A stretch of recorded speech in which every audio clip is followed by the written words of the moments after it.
Have you ever been to a place in the United States and thought, holy crap, I never knew we had this level of suckage in the United States? This place should come with a warning label. I have, more than once. So today I'm going to list the 10 towns that I have visited and thought this place has a moral obligation to warn people about this dumpster fire before they get here. These places have crime, poverty, bad air quality, and in a few cases, really need a full redo or a bulldozer. Either one. Got it? Get it? Good. Let's take a look.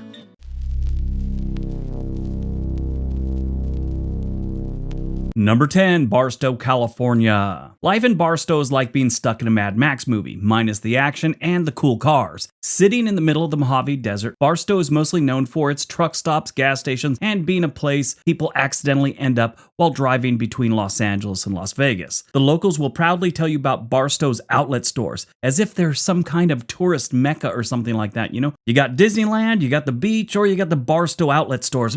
Tough decision. Spoiler alert, you could buy all that stuff online. Historically, Barstow is a major stop along Route 66, or Route 66, however you want to call it, the iconic road trip route. But somewhere along the way, they forgot about this dusty little outpost, and now it feels like the ghost of road trips past. Its economy revolves around people that are just passing through, yet somehow, people actually live here voluntarily. I've been there many times, and I still can't figure out why. Maybe they watched The Martian with Matt Damon and thought, I'd like to live on the surface of Mars. Crime is high and the desert heat is oppressive, and there's not much else to do unless you like getting sand in every crevice of your body. Barstow might be one of the few towns where tumbleweeds seem more lively than the nightlife. My advice, don't move here.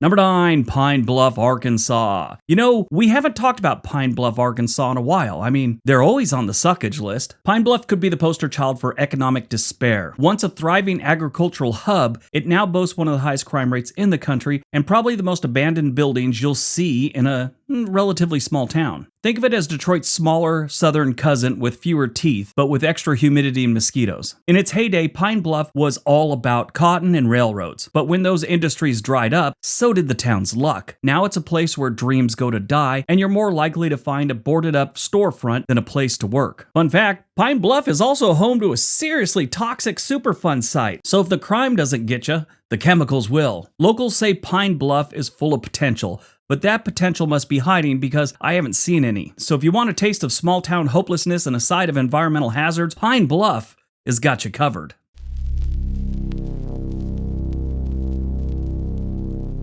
Number 8, Gallup, New Mexico. Gallup, the gateway to Native American culture, is more like the gateway to nowhere. Nestled in the middle of New Mexico, it's surrounded by breathtaking scenery, but don't let the views fool you. Once you step into town, it's all pawn shops, payday loans, and despair that you can actually feel. The town is infamous for its struggles with alcoholism and poverty, which makes it less of a tourist destination and more of a social experiment gone wrong. Gallup's economy hinges on selling cheap trinkets as authentic Native American jewelry to unsuspecting tourists, which is ironic considering how much the local native population lives in poverty. If you're looking for excitement, you might stumble upon an annual Gallup intertribal Indian ceremonial. But for the other 364 days a year, it's just you, the tumbleweeds, and the faint smell of broken dreams.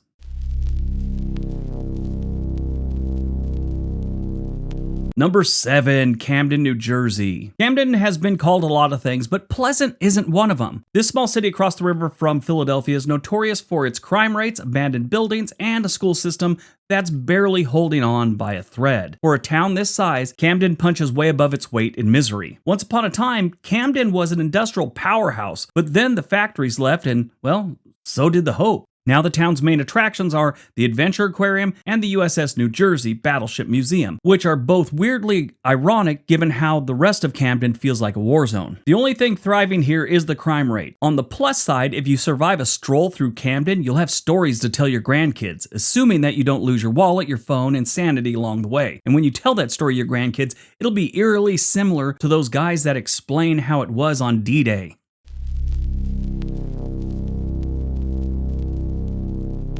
Number 6, East St. Louis, Illinois. Now, there's a lot of other cities that some of you guys may bring up, but this is kind of towns, and I use the word towns loosely. We're just looking at places with under 100,000 residents. I should have explained that in the beginning, but now you have it. East St. Louis barely makes that. If you thought Camden was rough, wait until you meet East St. Louis. This town makes regular St. Louis look like Beverly Hills. Located across the Mississippi River, East St. Louis has been dealing with poverty, crime, and corruption for so long, it's practically an art form. Once a booming industrial city, East St. Louis fell into economic ruin after the factories closed and the white flight kicked into overdrive. What's left was a ghost town of crumbling infrastructure and a population struggling to make ends meet. Even the local McDonald's feels like a bad idea. I'm not even kidding, I'll show it right here. They actually have an escape route if you mistakenly get on the bridge and go over to East St. Louis. They've got this quick turnaround so you don't really have to go into the city. You can get right back on the road and head back to St. Louis. If you're into urban decay, you'll love East St. Louis. Just don't expect to stay too long unless you're okay with a chance of accidentally losing your car, wallet, and faith in humanity.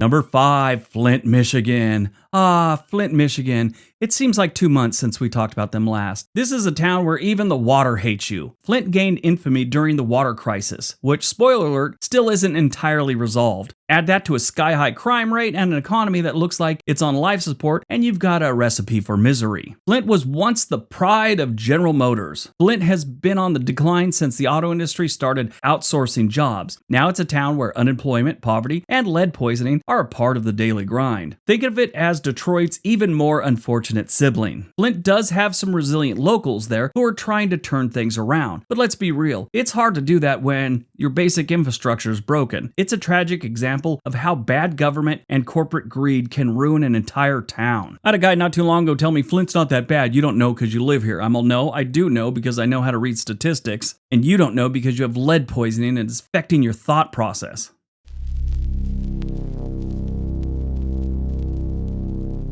Number 4, Gary, Indiana. Oh yes, Gary. It's like a live-action horror movie set in a post-apocalyptic wasteland. This former steel town has been hemorrhaging residents for decades, leaving behind crumbling buildings and an eerie sense of abandonment. I was in the army with a guy a couple of years ago, died of cancer. And he was a hell of a soldier. And he joined the army to get out of Gary, Indiana. There was another guy that I think they came in together from Gary who was hit by a car right after we got out of the army while he's going to college. And they both joined the army to get out of Gary, Indiana. It's pretty bad when you're leaving your hometown because the army is a safer place. But once a booming hub of industry, Gary's fortunes declined as the steel mills shut down. Now it's just a place where you could buy a house for less than the cost of a used car, but you might not want to, unless you enjoy living next to abandoned factories and stray cats that survive on 4-pound rats. Gary's crime rate is high, its schools are struggling, and the job market is practically non-existent. It's a place where even streetlights seem to have given up.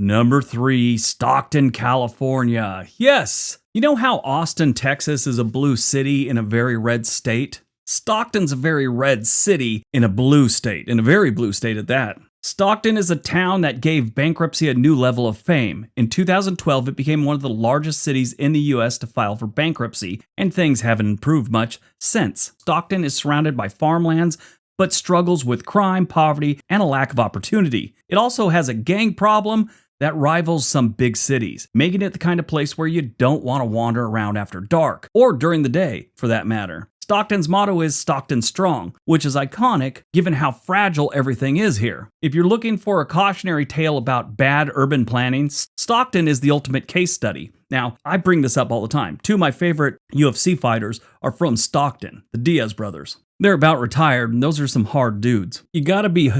these guys have some skills, but you got to be a pretty tough guy if your whole plan in the UFC, it's not their whole plan, but one of their plans is stand directly in front of a guy until he's so tired he can't punch anymore. That's when you pounce.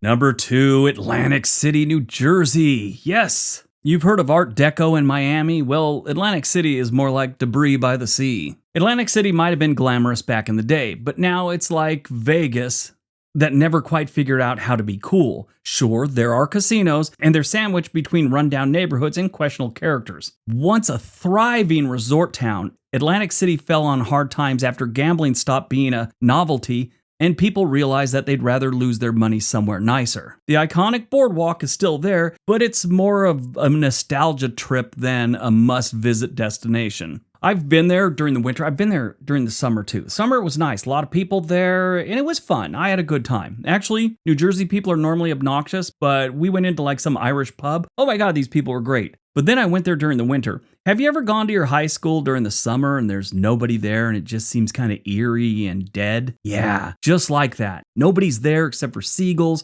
and homeless people. And a guy that decided to pee in front of me, not turn away. He was like 10 feet away and just walking towards us and just decided to pee. That was weird. The girl I was with got a gander of what was going on and said, wow, it must be colder to him than it is to us. Atlantic City also has one of the highest foreclosure rates in the country, which means you can live your monopoly dreams if your dream is owning a house in a town where nobody wants to live. Yeah, it's bad. It's straight up depressing. I've been here, it's been about 5 years, but still, it was sad. First time I went there was the early 90s, and it was a lot nicer. Side note, that homeless dude wasn't the only homeless dude to ever show me his junk. Happened in Seattle one time, but he needed to do a quick inspection, apparently. I wish I had a squirt gun. Hey, put that away! Put that away! All right, before we get to number 1, if you don't know, we just started a new channel called Doing It with Briggs. And on that channel, we're teaching you how to make a YouTube channel and how to be successful. If that's something you're interested in, there's a link down below. We'd love it if you went over there and subscribed. All right, on to number 1.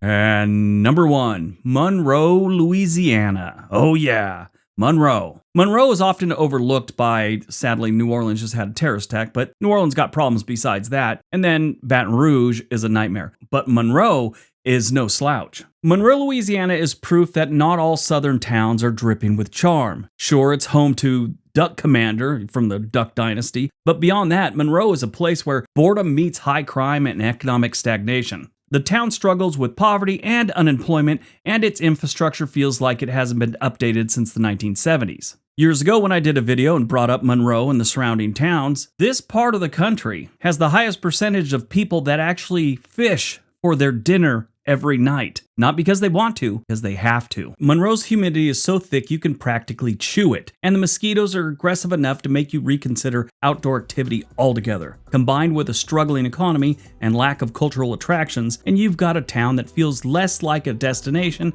and more like a detour that should be avoided. All right, that's today's video. Hope you guys enjoyed it. Hope you got some information out of it. Now go out, have a great day, and be nice to each other.